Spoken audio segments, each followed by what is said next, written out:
Welcome to Bettering Our Community. My name is Suzanne Bernier Robinson. Today we're going to be learning about CART, a public transportation system here in the Greater Derry area. I have with me Annette Stoller, the Executive Director of CART. Welcome. Thank you. I first want to know, what does CART stand for? Is it an acronym for something? It is an acronym.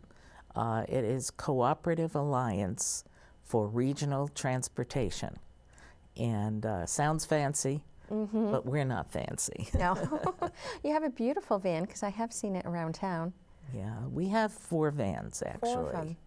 So 3 of them, you may have seen the one that looks very painted. We call them wraps in the industry. That's right. And they are wraps from representing different customers of ours. For example, Parkland Hospital was one of them. And one of our buses has no wrap right now. So if somebody out there is interested in having their advertising on the bus, contact me. So it's like a sponsorship.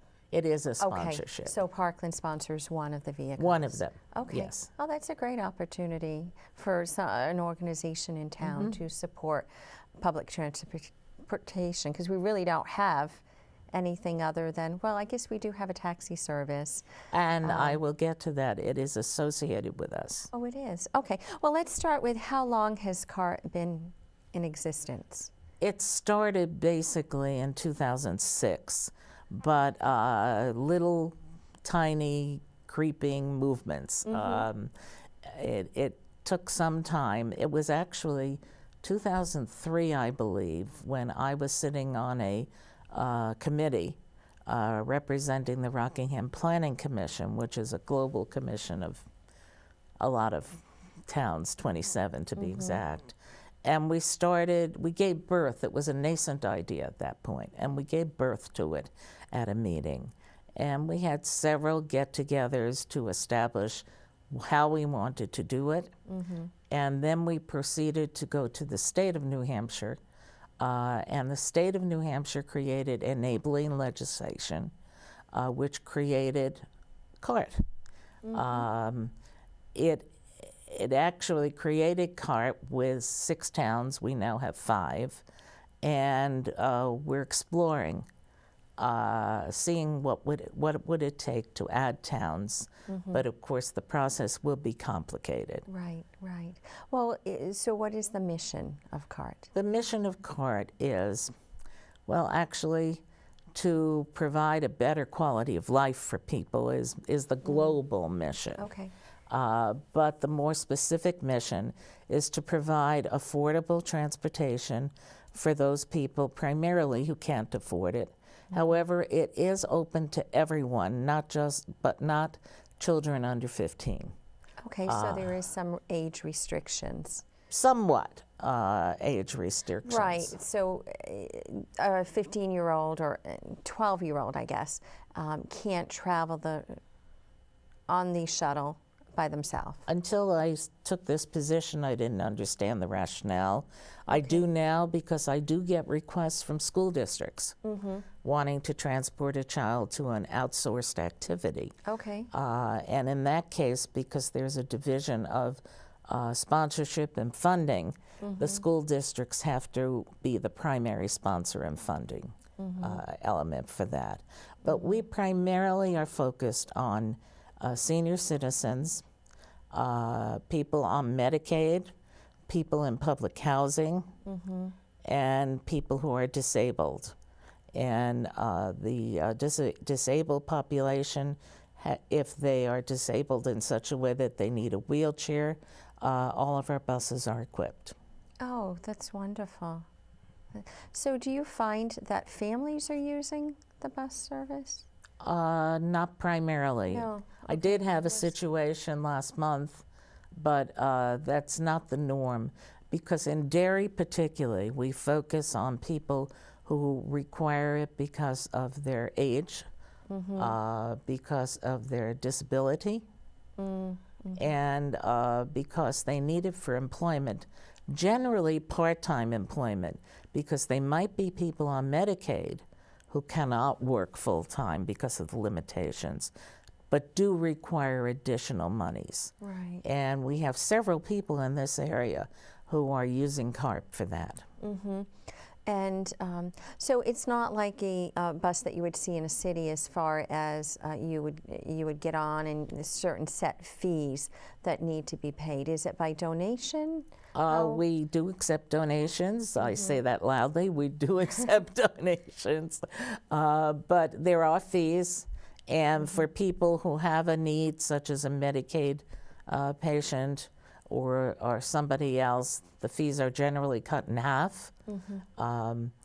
And some of the buses, it's going to get confusing, do not have a fee. Some of the shuttles do not have a fee, because if they can travel a more fixed route, then obviously the cost is lower.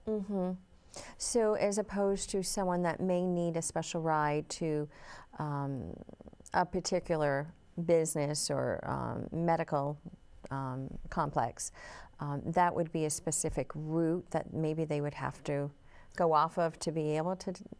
They're called route deviations. Route deviations, okay. And they can schedule that through the phone number, which I understand you're going to show on the screen. Right. What, do you know the number? 434-3569. And that is for them to be able to schedule a ride. To schedule a ride, to confirm a ride, to find out the particulars of where they, how and where they can get the ride. We also have another service which takes you out of the area for those people who need to get to hospitals. And most of the hospitals, except Parkland, and I may miss one, I don't know that, are in Manchester. Right. So on Tuesdays and Thursdays, and another day if necessary, we will take people to those locations. And again, that has to be carefully scheduled. It almost sounds like your own private limo Not service. quite. Almost. I mean, it's not really a limousine, because I have seen the buses. They're cute little shuttle buses. But it sounds like it's very personal in really trying to accommodate your clientele. We try as best as we can. And what we're really happy about is we have drivers who are invested in the clients that ride the bus. And if you could have been at our launch of a shuttle the other day, you would know that, because the driver just said at the end of the questions they asked him, he said, "But I do this because it's fun." And that was wonderful to hear. It sounds like you may have a lot of repeat passengers. We generally have repeat passengers. And although it sounds like that's impossible, we have hundreds of passengers. We've actually served 15,000 people since we really got going. Wow. Well, what are some of the guidelines that people have to, are there certain guidelines they need to follow to be able to schedule a ride? Yes, there are, but they are different for different situations. Again, if you're on Medicaid, if you live in public housing, if you are somewhat disabled, those really meet the needs. Outside of that, if you're simply an elderly person, that would be the second category. And then people that cannot access other transportation in another way. Okay. Now we do, I don't want to jump ahead of you, but we do have an alternative as well, in Derry particularly. An alternative service? To the buses. To the buses, okay. Our buses only run during certain hours. And let's say a particular bus only runs till 4:30. What does that client do who has a doctor's appointment that's after that? After 4:30. Well, we've just developed and gotten a federal grant in coordination with Green Cab of Derry. Oh, they're wonderful. And they have picked up a taxi voucher program. And you can buy these vouchers in books of 10, I believe. and use them for a half-fare ride. Okay. So that can take care of the outside the box hours that exist. So if it was after 4:30, they would After have 5, actually. After 5 now. Okay, and they would use the voucher, and instead of being transported to that doctor's appointment with the bus, they would be able to use the cab service. If they could, or let's say they can't get home from the Right. doctor's appointment. Right. This is what happens most often. Yeah. You know, you go for a 3 o'clock Yep. appointment. You get in at 4. If you're lucky. Yeah, and there's a long wait, or there are many people in the waiting room. Well, you could get stuck. Right, Now, that right. doesn't mean we can handle all problems. We have constant calls from people needing their parent or their relative picked up at the hospital when they're getting out of the hospital. Problem that occurs there is we do not have advance notice to get a bus there. Okay. Problem number 2, it's usually outside the hours that the bus runs. Right. Okay. So how does that work then for someone? They must have to call you ahead of time and Correct. give you their schedule? 2 weeks ahead of time is desirable. And within that 2-week parameter, a little less is okay. But if you go over 2 weeks, a great deal over, you really should call back and confirm.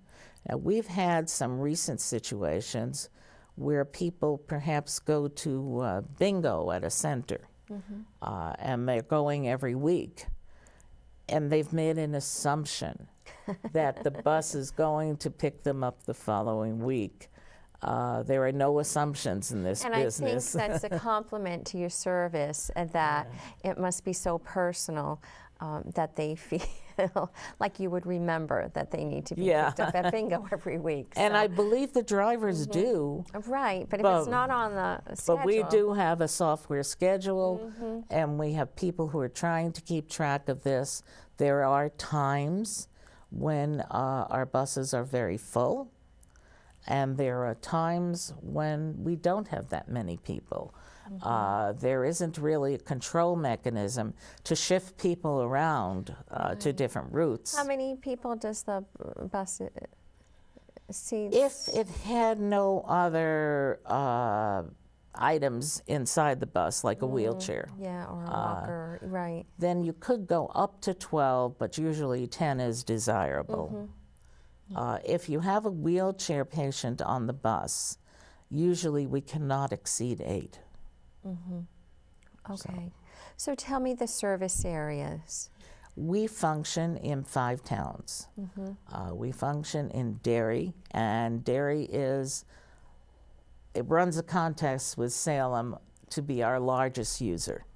Okay, so Derry, Salem, Londonderry, Hampstead, and Chester.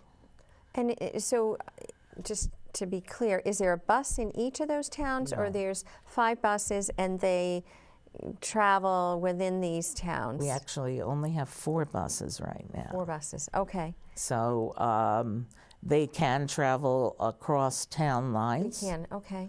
Such as the people who were, who we met in Hampstead the other day, who were all coming to Derry for dialysis treatments. Oh, okay. So we cross town lines, but we cannot, and I'm constantly besieged by requests, at this time, we cannot cross town lines outside of that given area. To the service areas, are there any specific routes that you travel all the time?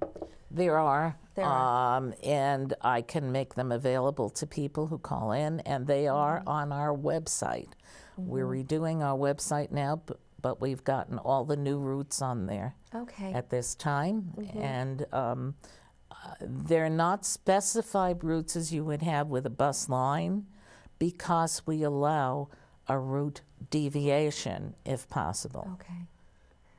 Right. What is each shuttle? I know the Sun Shuttle is in Londonderry. Is that right, or is the Sun Shuttle one of the buses? The Sun Shuttle, we've kind of been dropping that name. Okay. It's largely assigned to people going to Meals on Wheels. It is, okay. And there's a large number of people. I can't give you the exact figure. I did not have a chance to get back to my office in between things to get you that. Right. No, that's absolutely okay. It's, so we've got scheduled routes. We've got routes that are constantly being tweaked Route every day. deviation. Right. And we also have demand response. Oh, now what is that? Where somebody calls in and says, I have to go to Dr. Jones, and he is located on Manchester Street in Derry. And I don't think there's a Dr. Jones there. And I have to be there at 11:30. Where could I get the bus and when? Well, the where is curb to curb.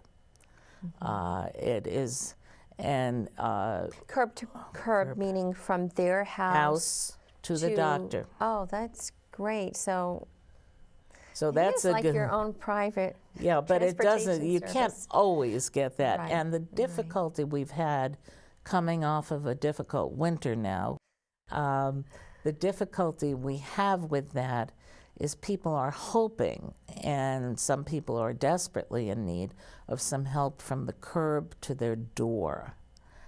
We can rarely do that. First of all, the driver cannot leave a bus filled with other clients to take somebody to a door. Would be against the rules, against the law, and it just won't work. And we wish we could. So what I have been suggesting to people is if you have a relative or a neighbor even who can help you at that point, should you require help, see if you can prepare it in advance. Right. And that's going to help it. We'd love to do more as they're requesting, but we have to make sure that we're true to the service. And being true to the service, I'm going to jump to a question you're probably going to ask me is, where do we get the money? Right. Right. That is one of the questions I have. I can wait or I can answer it now. No, go. Okay. We are primarily funded by federal funds, but we are very dependent upon municipal contributions. Okay. And if the municipality doesn't contribute, we can't pick up people there. There are certain rules that came out of the legislation. So unlike some other things, we cannot do that. So if Derry decided to cease their funding, Don't even say that. then all these people that are using the service, A lot of hundreds. wouldn't be able to. Correct. Wow. But what every town has to remember is that for every dollar they put in, there could be as much as $8 to match it coming from the federal government. Really? Yes. Okay, so that's an incentive to really We have two support it. different categories. One is a 50-50, and I won't bore you with the details of each one, but the other one is an 80-20, and we try and use the 80-20 as much as we're allowed to. And therefore, if $30,000, my math is not good, it gets put in from Derry, then we're probably looking at a minimum of $30,000 and a probable $80,000 being awarded from the federal government. Oh, that's wonderful. So that supports the staff. What is the staff at CART? You've got The couple staff of at bus CART drivers. is, in terms of the administration, is me. Just you Just me. to coordinate all of it. You don't do the, so I don't do the scheduling. you don't do the scheduling, okay. I don't drive the buses, although sometimes I think that would be fun. So you would have 4 bus drivers? Yes. Okay. And we have, at a off-site location, we have a call center. We actually have 2, but one of them is smaller. We have maintenance people. We have administrators at that site. We have financial people at that site, but not for our finances, but for the contractors' finances. And we primarily work with two contractors. Derry, in particular, is concerned with working with Easter seals of New Hampshire. And actually, they are Easter seals of 4 or 5 states, but they are our primary contractor. Very experienced because they have 90 or so buses they manage aside from us. The second contractor is Manchester Transit, and they run one of our buses, and they run that in Salem. Okay. So that's where we're at. We also get donations from foundations if we try real hard. Well, it sounds like there's a lot of little facets of the organization, not only just the bus routes and the on-demand and the deviation of the routes. It's not as clear-cut and simple as I was expecting, that you've got these 5 routes and these are the locations of where you would wait at these times if you wanted to catch the bus. And so I'm glad you were able to explain all that. Well, you know, many of our residents here have emigrated from Massachusetts, where they have come to expect much more urban transit. And they get here and they're surprised. I basically, prior to this, I was in real estate, and you always have to caution people. You're not going to get, in most areas, the same services that you got in your area of Massachusetts. And it's a learning curve for them. And day by day, we greet people on the phone who are totally surprised. And we do our best to help them. Well, I think it's wonderful to have a service like this here in town. I mean, we're not an urban city, so to have the availability to be able to make a doctor's appointment across town, that if you're not driving for some reason, or you're disabled, or you're 93. Right, where you and many of our people are. It's a wonderful service. So we talked about, you mentioned that no rides after 5 o'clock. And what are the hours? Do you operate on the weekends also? No. So no operation on the weekends. What time in the morning do you usually get started? We usually get started at 10, but I wouldn't take that as a total statement, because depending upon the locations, some routes are a little different.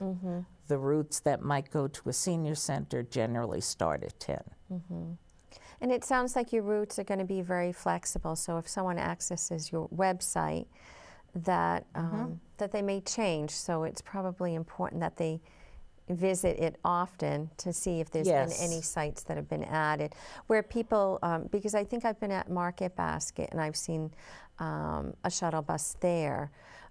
So is that on a designated route? Depends which Market Basket. The one in Londonderry, I'm sorry. Somewhat on a designated route, because we have many passengers that go there. As a matter of fact, we had a recent interesting request for going there, because they've been very good as an employer in employing youth with some disabilities. Oh, okay. And wonderful. so we've been able to accommodate that. That's great. Is there anything that you feel we should discuss that maybe I've missed? I don't believe there's much, except that we want to keep CART going. And I myself was on the board before, and we had a need for a new executive director, and I didn't want the grass to grow under our feet. Pardon me, dust doesn't grow. And it seems like it does, though. Yes, sometimes. It seems like snow grows. But, you know, it was important to me, having been there at the beginning with a hiatus in between, to make sure we kept going. I would say the largest focus, I've explained to you, it doesn't exclude other passengers. But if we have to load up a bus on a particular day and we have 8 or 10 people who have the disabilities or are Right. aged, wrong term, but Mm-hmm. if we have those people and we may not be able to accommodate a strapping, healthy 36-year-old. Mm-hmm. Mm-hmm. Okay. It's important to know who you're serving in the community. But if you want to give me a call at 603-437-9999, I'll be happy to answer any questions. And if it's something I cannot answer, I'm a pretty good referral agency. I'll Okay. get you to where you need to go. Right, right. Well, wonderful. Thank you for coming in today. Thank you for having me. I hope you've enjoyed learning about CART and the wonderful services that they offer many of our community members. My name is Suzanne Bernier Robinson. Thank you for watching Bettering Our Community.